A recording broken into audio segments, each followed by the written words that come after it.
to another episode of Monster Talk Live. My name is Matthew Baxter.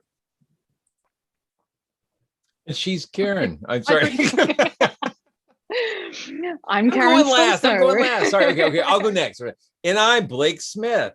You may recognize me from Monster Talk, the podcast. Well, welcome to the show. And normally we have our live episodes the first Sunday of every month. However, yesterday was the 4th of July here in the United States. And it sounded like a war zone outside here. Yes. I'm sure it did in Georgia too. It looked like a war zone. It was amazing. So, yeah. Yes, this morning it does too. So we're rather glad that we pushed out this show to this evening instead so we can have a little bit more peace. Absolutely. Today's show is going to be about psychics and not psychic mediums, because there is a difference. Mm-hmm. And we'll be saving psychic mediums for our next Monster Talk Live. Either of you guys want to jump in on what the big difference is? Well, other than there's size, small psychics, and then there's large psychics, and in the middle that's the way I understood it. Kind of like that. But basically all mediums claim to be able to talk to the dead. And so all mediums are psychics, but not all psychics are mediums. And there are lots of different kinds of psychics. And we can talk about a few of those. Yeah, etymologically, it's interesting to me because it's the psychic medium. They are the medium through which the spirits communicate. Yes, mediumship channeling. Yeah, so like they are like the physical, like they're the telephone, they're the radio, they are the medium. I find that fascinating. The intermediary. The voice. Exactly. Yeah. And that can take lots of different forms, but we'll look into that. But that's not today. That's not today. No, stop it. Well, actually, I do have a short video that might help. This is from the lips of a psychic himself explaining what a psychic is, and I think it's quite good. I'll share my screen, and we'll take a look. Okay, you guys can see that okay? Yep. Okay, here we go. Oh, wait a minute. I think before I do this, what I'm actually going to do is make sure that the sound is shared as well, because often that doesn't happen. That would help. So I'm going to make sure that you can hear the sound. Okay. Now. I'm a psychic. I see things that other people can't see. I know things that they couldn't know, even not I could know. So I amaze myself. And that was there blank. You go. I don't know if you guys could see anything, but I couldn't actually see him. It was just blank. I heard the message, which was, I guess, the important part. Yeah. Well, I'm gonna see here. No, was he wearing a cravat, or was it an ascot, or was it a he wasn't. He was wearing a tie or just a green shirt or something. And I'm wondering why that wouldn't share, but I will put it in to the we'll fix it in show. Post. Yes, exactly. I will edit that in later, so that'll be good. But we should add that there was a show in Australia going back a few decades ago, and it was trying to find the one Australia's top psychic. That's the one with Uri Geller, right? As the host, or like he was like the one. That was an American show. Oh, the one here was an American show. Yeah. So this was an Australian show. It was an Australian show. And so it was really trying to find Australia's worst psychic. But so he won, and he is very, very egotistical. But I think was that him?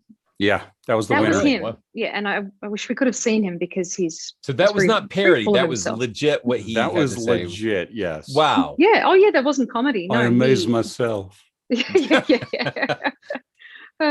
So I think we'll get straight into it. I've got a story to tell, and Matt has a story to tell, and Blake has lots of little stories to tell along the way. Yeah, I'm not as well versed in the experiences. I'm well read with at least the skeptical psychic literature, but I haven't had a lot of personal psychic experience other than what we'll talk about later in this episode, which is fun. I'm having a good time though.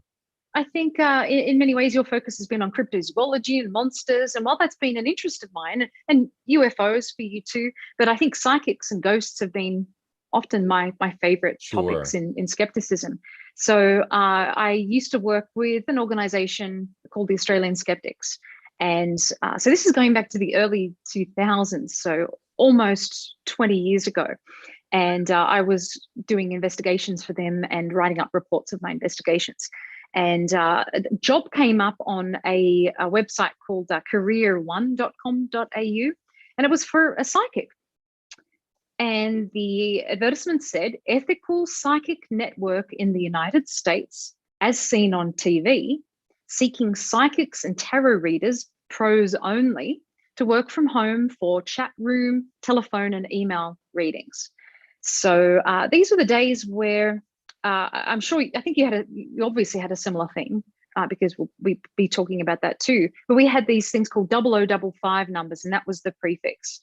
And you'd phone those lines, and I mean, it was could be about pay calls, like 976 was here, right? Right. Yeah, I'm sure you had different versions, but I think here it could be anything from $1.99 through to $3.99 per minute to talk to an expert of some kind. It might be a psychic, it might be a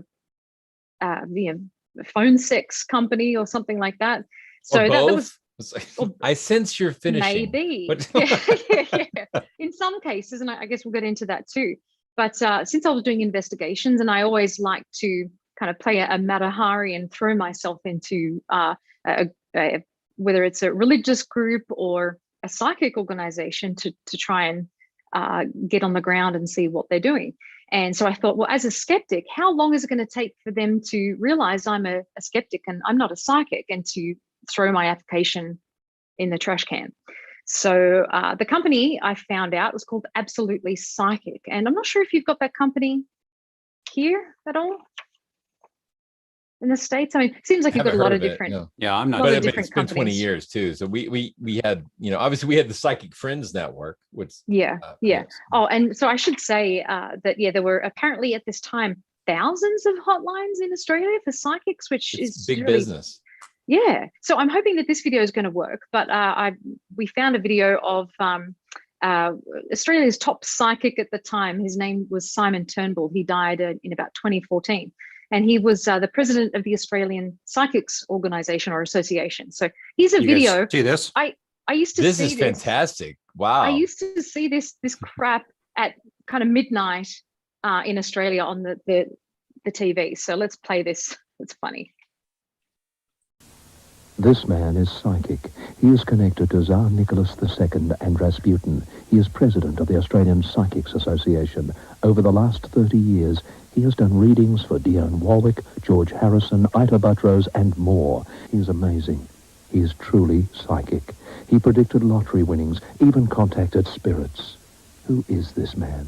He is Simon Turnbull. If you need help, ring the real thing. Ring one of Simon Turnbull's hand-picked super psychics. Talk live now. Wow. Hilarious. I think that's he's showing you dress for the job you want, which is important to remember. Yeah, lots of stories to tell about him, but maybe for another show.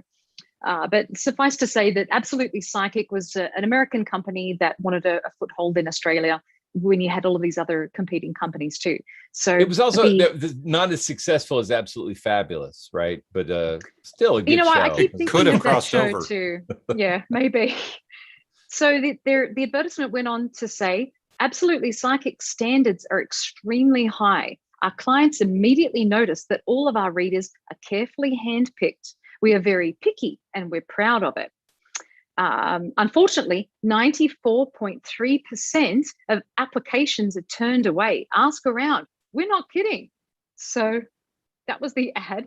And they keep saying, we staff only the best psychics. And again, they just keep talking about we're only interested in the best readers with actual reading experience. So they go on and on and on about how authentic they are and how they only select the best people. So I thought our psychics are like my nose, carefully picked.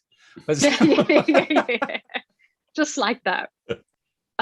So I thought, well, I think we're going to live up to the prediction that was already put into the chat room of how many puns there would be coming out of this. So yeah. Basically, I applied and they let me know that there were going to be a number of tests. First, there was a kind of online test. Then there was an email test, then a chat room test, and finally a telephone psychic test. So they also complained about a lot of other competing companies in the States at the time. There was Miss Cleo. So I know you guys are familiar with her. And then how she was claimed to be born in Jamaica, and yet she was born in, I think, Los Angeles. And yeah, very, very sad story. But that company was sued for false advertising, for committing fraud and other unlawful practices. I think that people were phoning the hotline and thought that they had 3 free minutes. That's difficult to say. And instead, they were immediately charged and then transferred to a psychic. And so they made a bunch of money illegitimately. And I think they were also shown to be reading from scripts too, which is the case with a lot of people. So anyway, to start with, I had to kind of supply an essay about my background and why I was psychic. And so I just talked about how I could predict when the phone would ring and I'd be able to identify who was calling, and that I bore a remarkable resemblance to a family member who was now deceased and had psychic abilities, and that gift had been passed on to me. I was a second generation psychic. So all those kinds of claims that you hear out there. And I also said that I operated a private psychic hotline. And so Matt and I were talking about this earlier too. I think it's interesting that in the US, you sometimes have psychics who operate out of an office, or they have a house that they operate from, and they've got a big sign out the front with a crystal ball or a hand or tarot cards. And that's just not really done in Australia. It's because I think Australia sometimes tends to be a bit more culturally skeptical of such things. And so you'll find advertisements, you'll see them on TV, but it's all kind of very much under the table. It's not like a psychic would have an office. You would go and see someone at their home, something like that. It's just a lot more private. I don't see how anybody could have been skeptical of Simon's TV commercial there that we watched. Well, yeah, I mean, I'm a believer. He gave readings to Dionne Warwick. I mean, he's connected to Rasputin. George Harrison and Rasputin. I love that. Just throw in everything, little kitchen sink.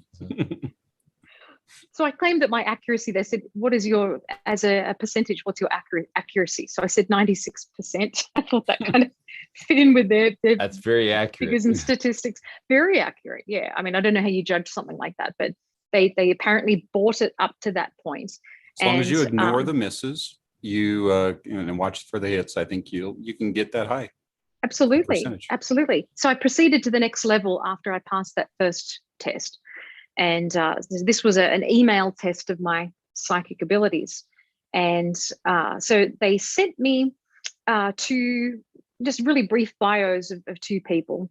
And so the person I selected to do a reading for was a woman called Alicia. She has brown eyes, red hair from a bottle, very attractive in case that helps, early 50s, general reading on love and business and money, birth information not available. So with the reading, this was just an email reading. They wanted 500 words, for which they would charge to clients $29.95 for this. And this is 20 years ago. So I really did what we would call in skepticism a cold reading, which is a lot easier to do if you're sitting in front of someone and you can see them. Matt was telling me about a reading that he'd done once, and the person had dog hair on their clothing. So you can tell a lot about a person. You can make a lot of assumptions about them by the way they dress and the way that they speak. And I mean, I've had that used against me for readings that I've had. But with this email reading anyway, I just made assumptions based on her gender and on the way that she was described, the clues about her appearance. So I wrote 500 words that I'm not going to read here.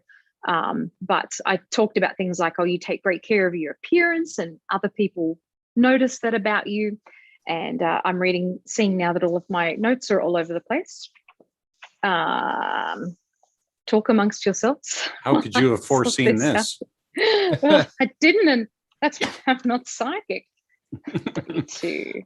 Yeah, well, when I had that woman that was sitting across from me, and she was a complete absolute believer in psychics. And I was trying to express to her that psychics aren't real. I'm like, I will prove it. I am not a psychic. I'll do a reading on you right now.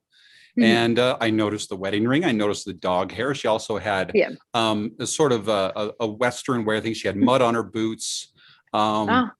And little things like that. And I was like, okay, well, you're not really a cat person.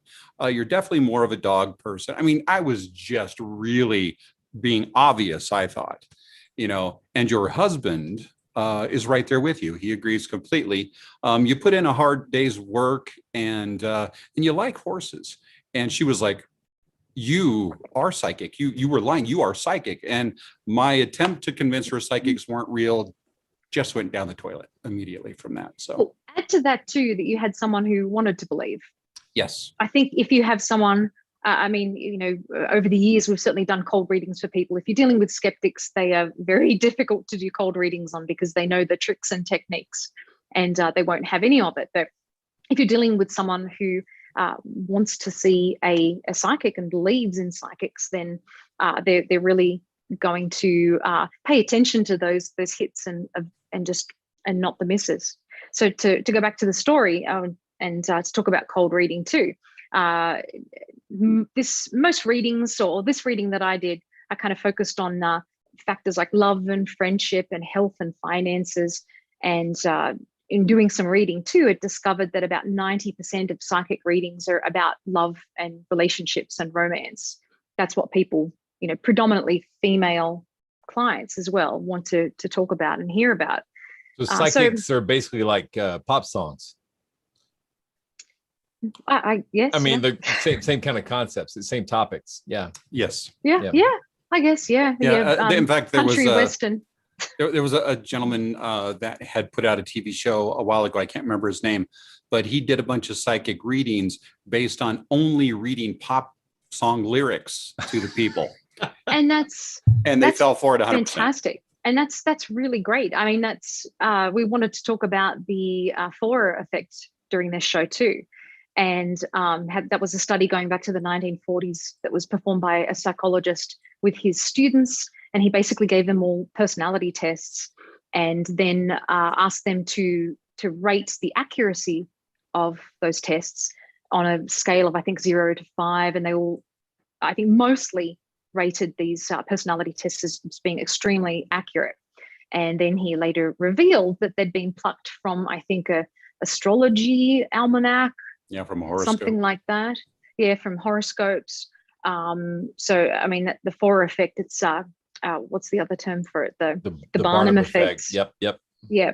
So, I mean, that's basically the basis of cold reading, to just make generalizations about people and possibly to even position things two different ways, to say, oh, you can be an extrovert, but sometimes you can be an introvert. That's the one I hate. It's like you do well at parties, like you could be like the life of the party, but sometimes you just want to be alone. Like as if that doesn't apply to everyone. Well, so with this reading, it's like you looked into my soul there, Blake. That was scary. Yeah. Got the shivers. So I go looking back at this reading I did, it's funny. Some parts of it, I've said things like, try to clear your environments of anything toxic or irritating. Where do they get that crap from? Here goes the spouse. Yeah. Not my spouse. That was, so. Oh, yeah. Right. Sure.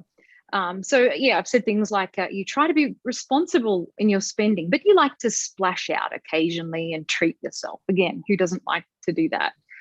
I said something about the main thing to remember is to always follow your intuitions. And obviously something like that is going to be brought up by a believer. And I kept it positive too. It was especially towards the end, because I think you want to end these things on a positive note.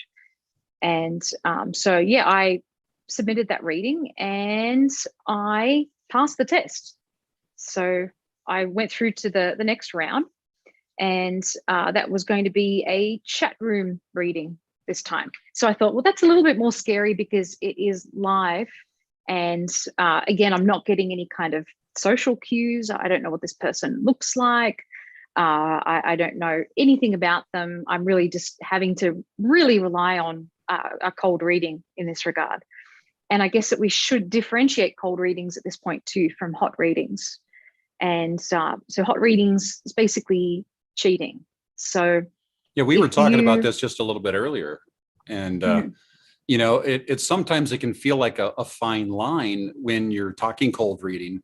You know, when you see something so obvious about a person and you use that, it feels like it's hot reading, but it's still cold reading until you cross the line of actually doing research on them and getting facts. Well, if you look at this historically, a lot of within the spiritualist community and other psychic communities, psychics would actually get together and they would create files, dossiers on clients, and they would share those so that they had this hot reading, this hot information on these clients.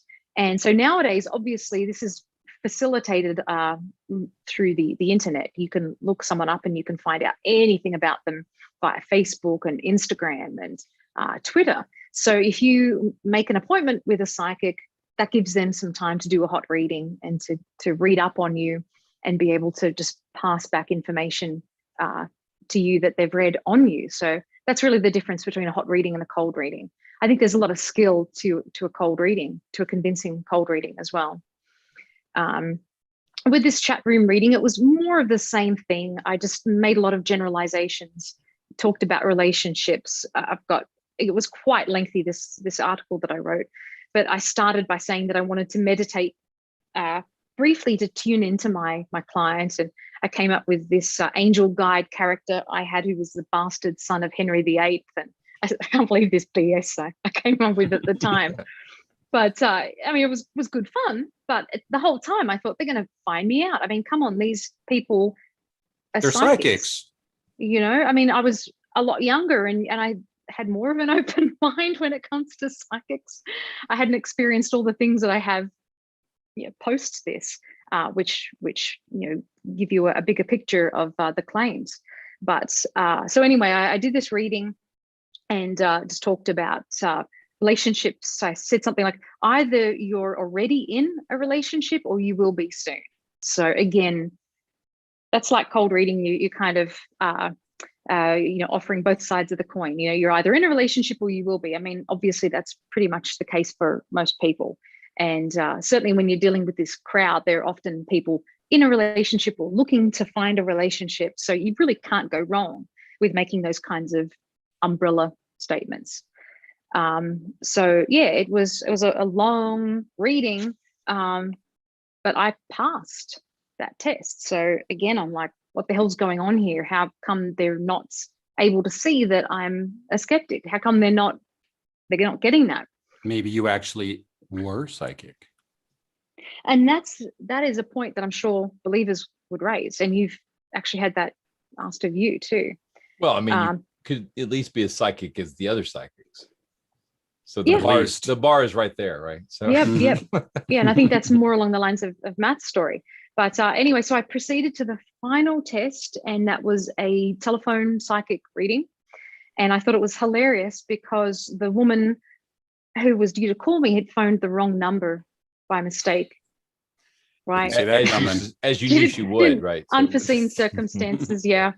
Yeah, as I knew, I should have said that. I should have said, I knew you were gonna do that. But I didn't take advantage of that. So that was really difficult. I remember being so nervous of just this kid at the time and doing this reading. And I'd read a book by Ian Rowland. Ian Rowland is how it's pronounced in the UK. Blake, are you familiar with him at all? No. Well, he is like a Darren Brown. He wrote a book called The Full Facts of Cold Reading. And it's the Bible of cold reading. And it is a really thick book. Have you got a picture of it? Or maybe we should have grabbed one. It is a very thick book, but he is a magician, and he has, really covered this topic so thoroughly. It's the best book to read. It's very difficult to get a hold of. I think you can buy it on Amazon for a couple of $100, or you can go to his Facts website. On cold reading. So is he a?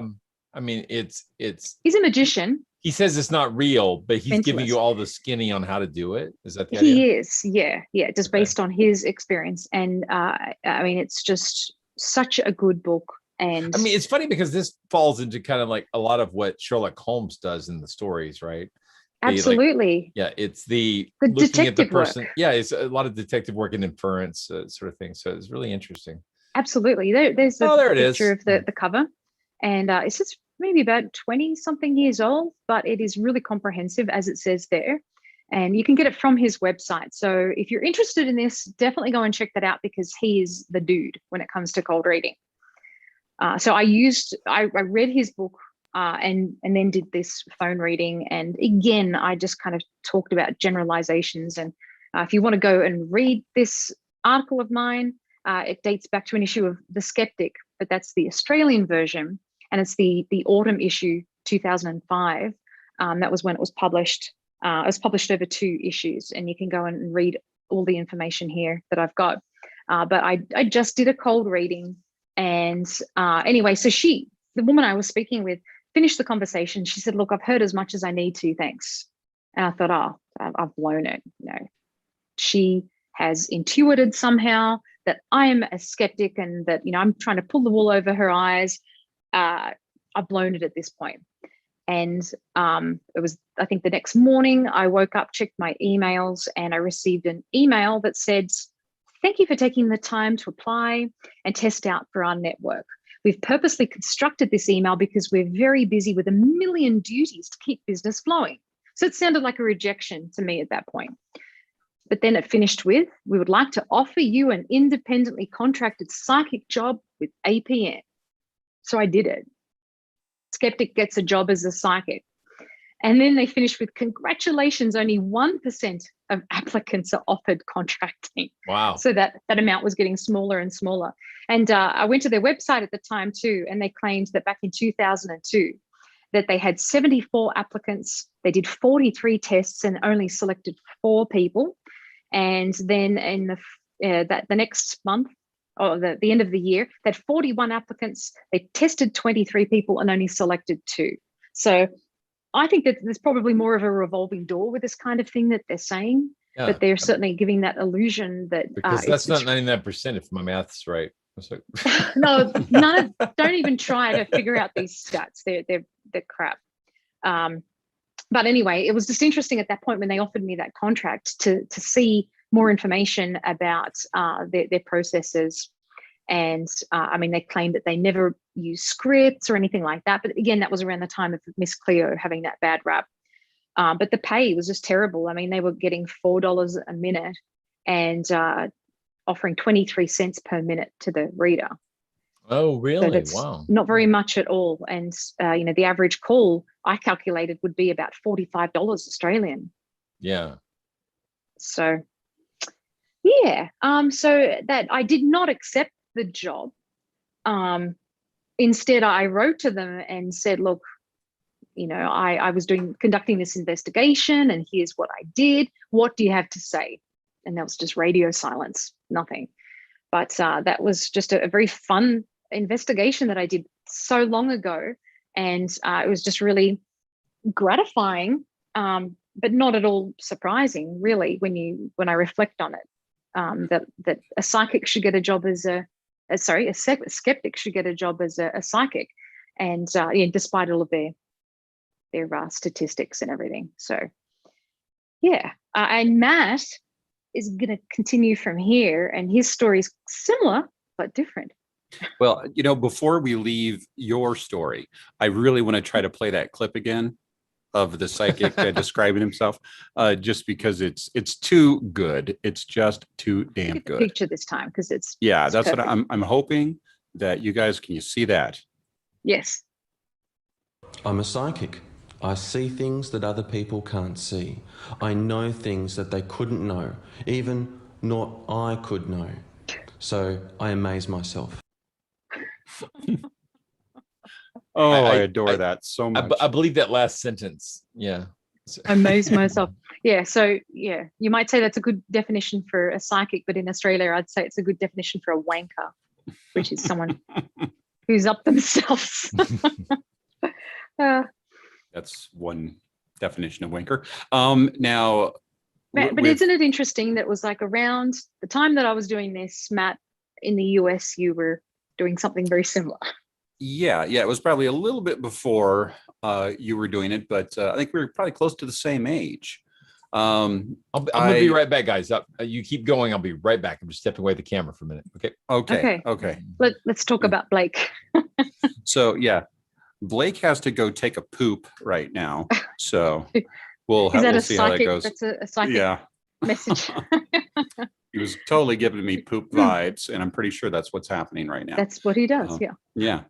Well, I almost don't want to go too much into it because Blake kind of needs to hear what's going on here. So in the meantime, I think we can talk a little bit about some of these other things. Like, for instance, you've got, we'll say modalities or tools that are being used, because you've got, palm reading. You've got, hi, Blake. It was getting really weirdly dark. So yeah, I was fixing my lights. Oh, you're right. It was a little dark. Okay. So we didn't tell anyone you went to poop or anything. So,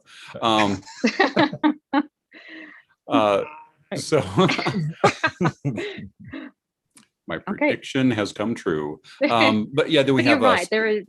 There's tarot cards, and I think a lot of skeptics will be familiar with, and I can't think of her name now. We've had her on the show before.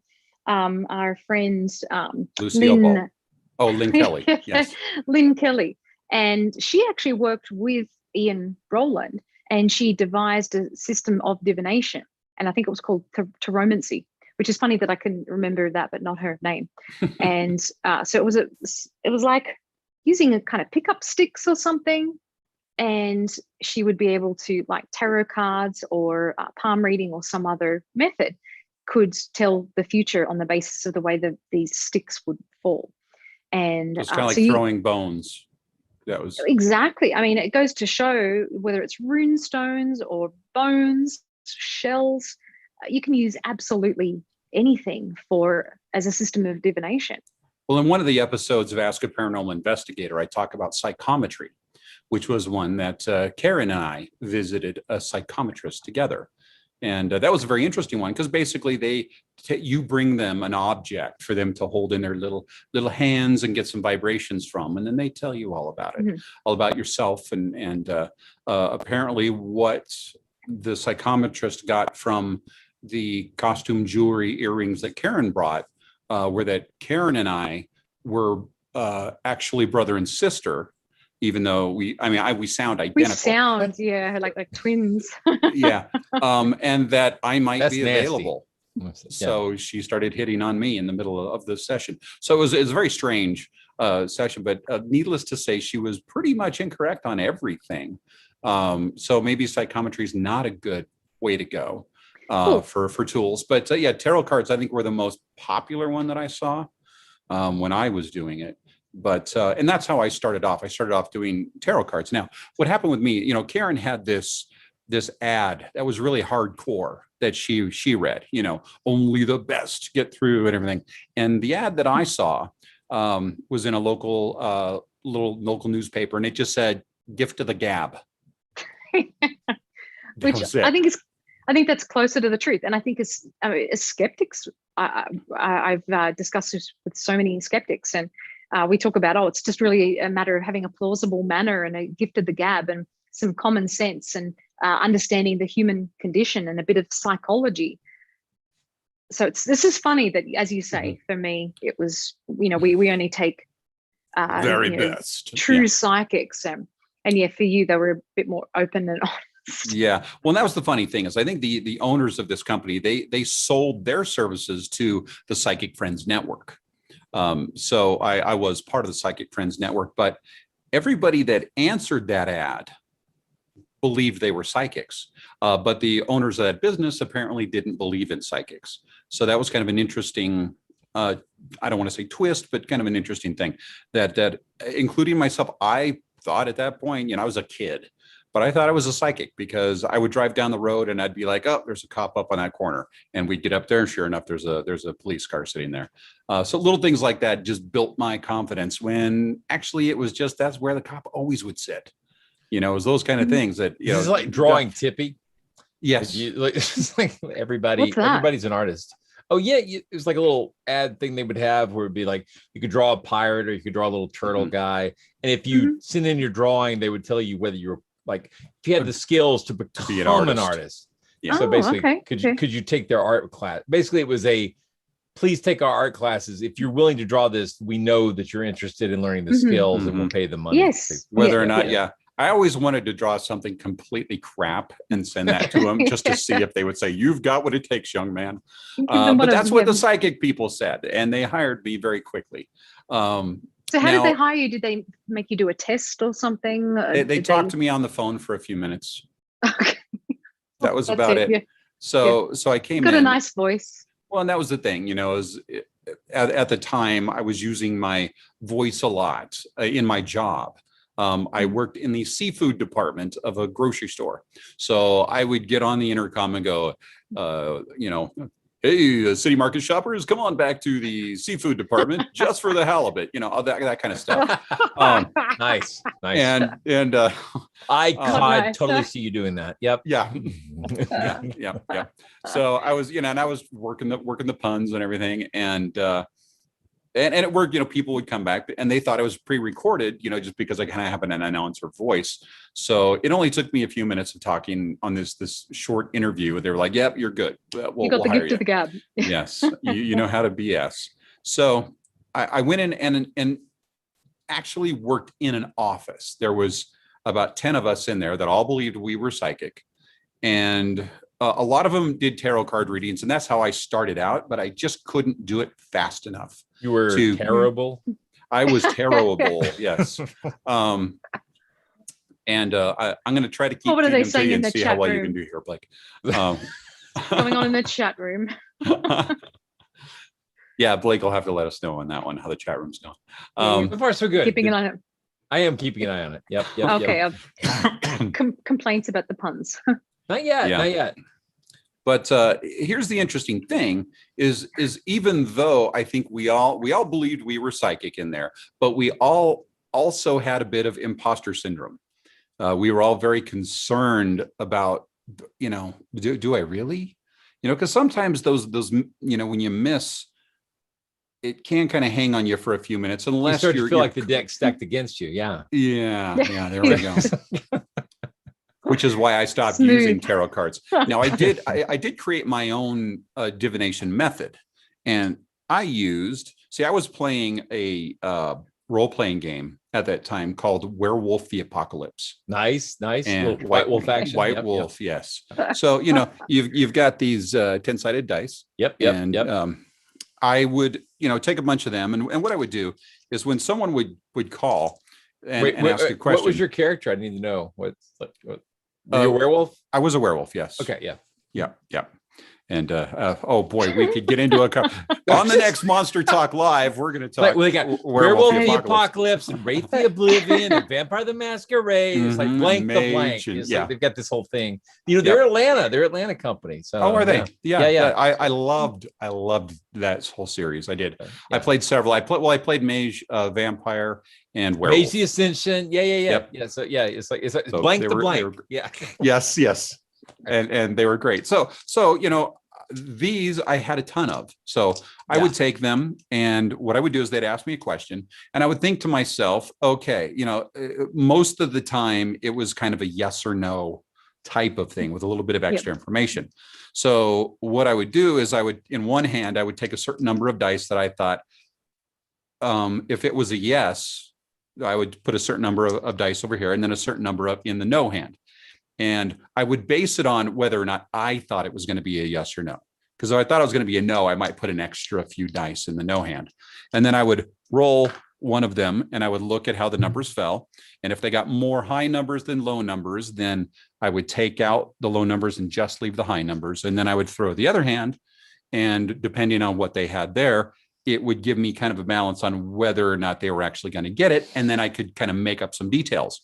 Now, this one woman, You would totally get regulars. There was this one woman that would call every day, and it's like she couldn't start her day without me somehow encouraging her to do so. So one day she calls and just was like, I lost my car keys. Where are they? And so the first thing I did is I made a couple of mental notes in my head of where her car keys probably were. And then I threw the dice, measured everything out. And it just took a few moments because, I'd gotten good at the dice. I looked at them. I said, they're in your couch cushions. And she ran and looked in her couch cushions, and there they were. Boom. And so I'm just like, oh, I've created the best divination method there is. And I was so, excited about the whole thing. Psychic powers unlocked. Yes, and that's actually the next White Wolf game. Self-fulfilling prophecy. Unlocked. Psychic's the guessing. Yes, the guessing. I love that. That's perfect. But the problem is working with these other psychics. There was another one. Now I can't remember her name. You know how the male version of those old kind of arcade things with the plastic psychic guy in there, was that Zoltan? Zoltan, yeah. Zoltan. There was a female version as well, and I can't remember that. Zoltana. Well, for some reason, Zoltarina. Zelda is coming to mind for some reason, and I don't know if her legend. Yeah, but the thing is, this girl, that was her name, was this female version of this. Oh, psychic. Really? Okay. Yeah, and so we'll just call her Zoltan for the moment because it was that ridiculous sounding. And I'm standing by her desk, and she has this book on her desk that I have as well. And it's some sort of, how to be psychic, a kind of book. I mean, but it was, one of those, ascend your, your intuitive abilities kind of titles. Mm-hmm. And I was like, oh, I have this book. And I picked it up for a moment, looked at it and set it down. And she flipped because my energy totally like garbaged up her book and totally messed up, the energy of the book now. And now it was worthless or something, and just threw a tantrum. And I was like, oh my God, I mean, that was the strangest thing that I had ever experienced. I think that's interesting. It could have been, but go ahead. I think that's an interesting point though. I mean, it sounds like she was a true believer. And yes. Another concept that we'll talk about in skepticism too is the idea of eyes wide open psychics, or eyes wide shut or eyes closed. You mean psychics. Like the shut eye when they fool themselves? Yes. So eyes open. Yeah. Eyes open. We're talking maybe someone like Sylvia Brown, and again, psychic medium. But I mean, there are absolutely some people that have been in the media over the years, and you can tell that they don't believe their own BS, that they're doing it for money, and that they don't really think that they're psychic at all. But I think on these the scale of the people that you worked with, I think that they were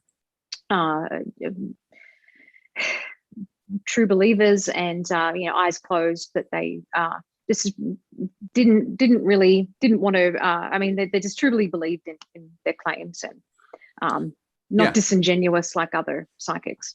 Well, it was a strange thing because I felt that, I was a pretty good psychic, at first. And then for some reason, that experience kind of shook me a little bit and made me feel like, oh, I'm not at that level, of sensitivity. So, I must have something wrong. And that it did concern me. And I started to do, I guess, a bit of a pious fraud type thing. To convince my fellow psychics that I actually did have some sort of power. I couldn't sense the energy of a book, but maybe there were other things that I could do. And so I would take like a piece of tissue, and oh crap, sorry. It's hard to bend over with when you have earphones going in the back. So pick this up. So I would take this tissue, and then I would do a little magic trick with it.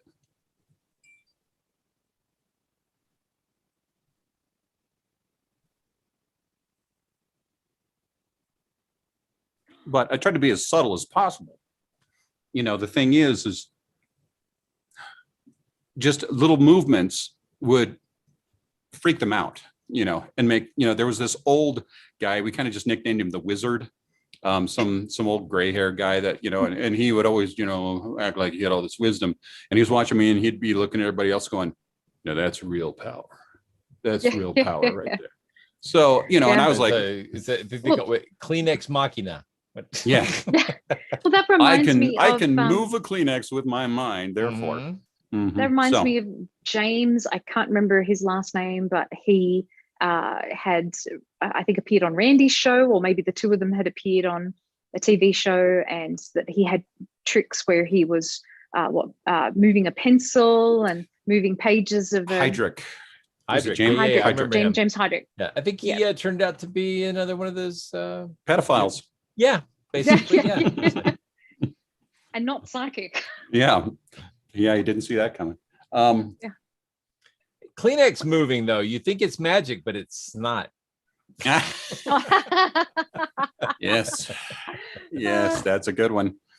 That is a good one, my friend. So but at okay, that point, you were kind of losing confidence in your abilities, and I was, and it was very frustrating to do that. So, you know, I would kind of, you know, do little things like that to build that confidence back. You know, it was Pious Fraud.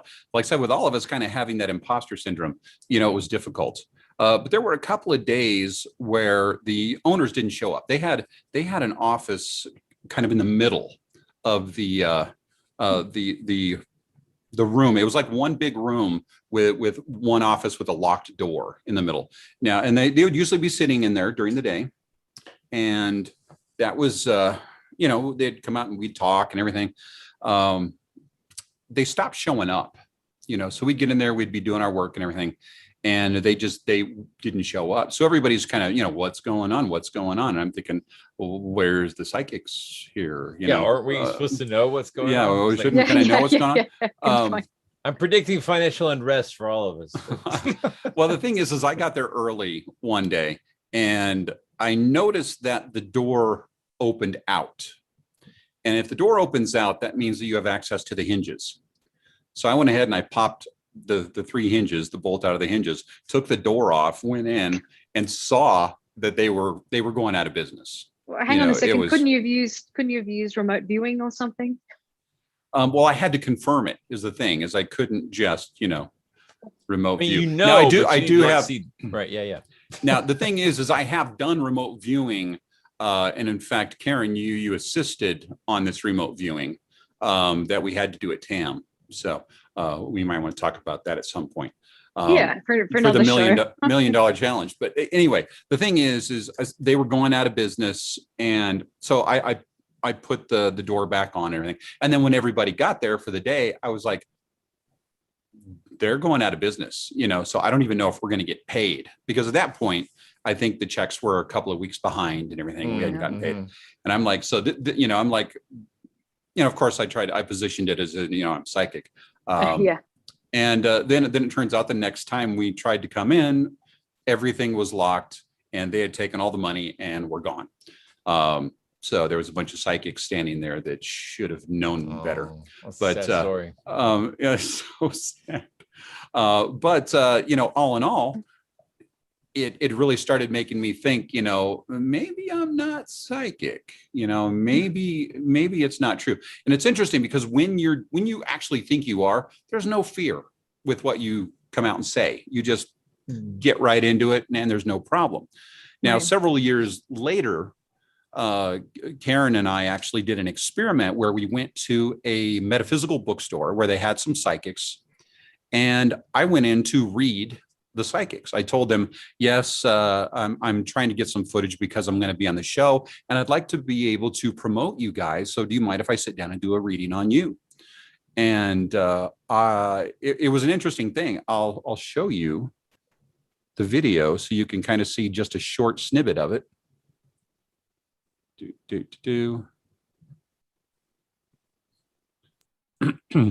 So this should be it.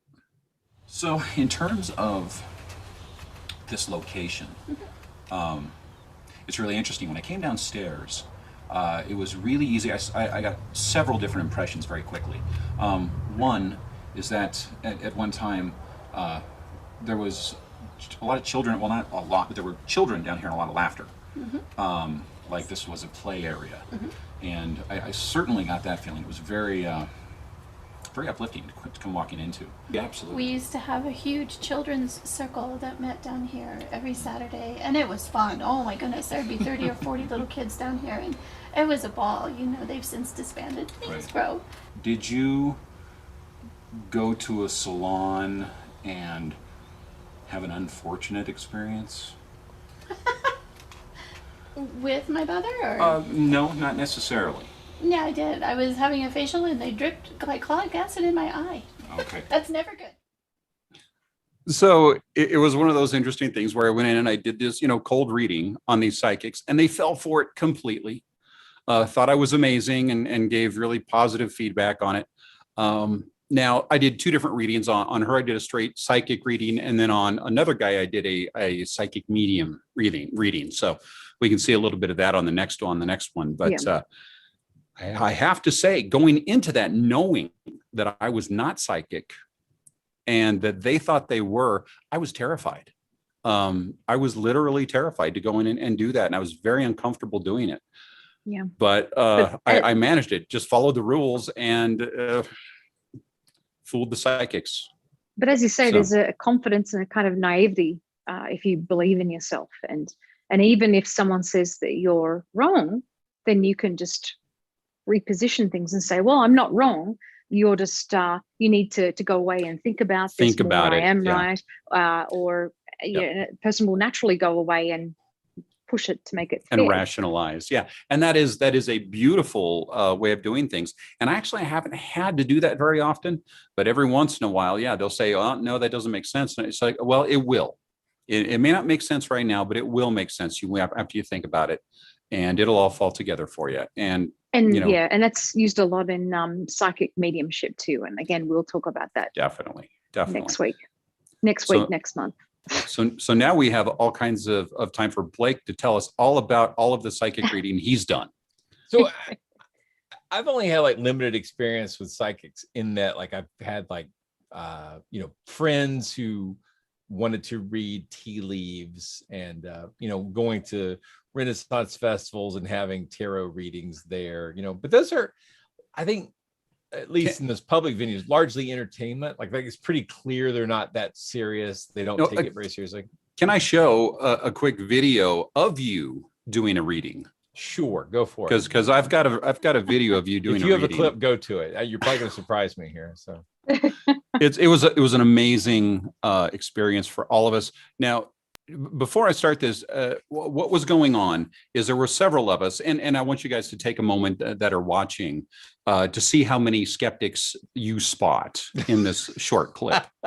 Because there are some skeptics. Now, what had happened is we were doing some research for the $1 Million Challenge because there was someone who had some claims. Oh, this will be good because I'm like 70 pounds lighter from this. Okay. And you don't really appear in it much, but your voice is. So, but the thing is I had convinced Bill Nye, the science guy, to help us.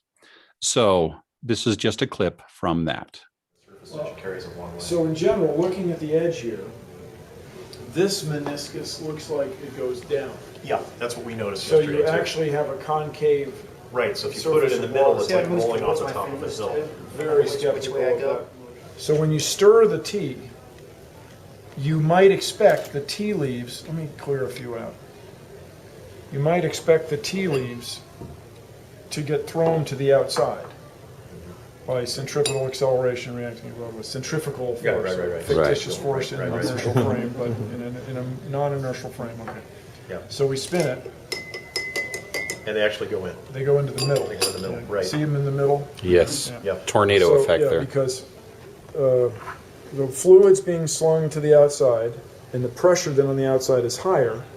So on each tea leaf, the pressure out here is higher than it is over here, so it's pushed. Right. Into the middle. Look how strong the effect is. And also, as you can see, many of us will be flying soon.